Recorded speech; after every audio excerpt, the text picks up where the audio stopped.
There's a lot of people out there that think in order to do an Ironman, in order to do a marathon, in order to do any endurance event, that you have to train all the time, that you have to train 5, 6, 7, 8 hours, okay? While eventually you will have to do those amount of hours. um, let's take the Ironman for example. The Ironman, they give you 17 and a half hours to complete the entire event. It's a 2.4 mile swim, 112-mile bike ride, followed up with a marathon at the very end. So eventually you're going to have to test run it. But when it comes to training, you're not going to train every day for 6, 8 hours. Your body's going to break down. Your body's going to get sick, okay?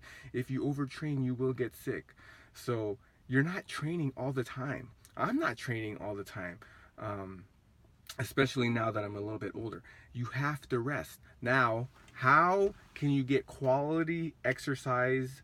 Um, how can you get quality training in without overdoing it? It's intensity. You have to be intense when you train. You have to be intense.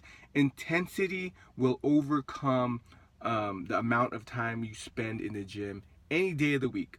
Um, Listen to this. This is very important.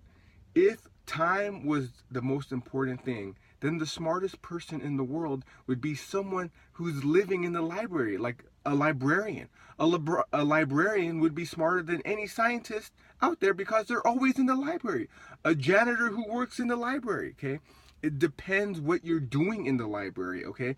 If you're a librarian in the library and you're in there for 8 hours a day, you're not going to be able to know what someone knows who's cracking the books in there for 4 hours a day.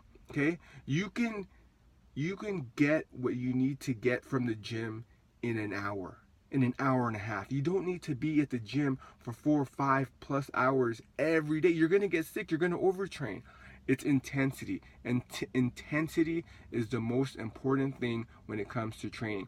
Actually, intensity is the most important thing when it comes to anything you're trying to achieve. If you're trying to read faster, if you're trying to learn something, intensity, how much you focus, is the most important thing. Intensity. All right. All right. Subscribe. I hope this video finds you guys well. To my 46 subscribers, this is the channel where we talk about anything that leads to a better life. Eat healthy, be healthy.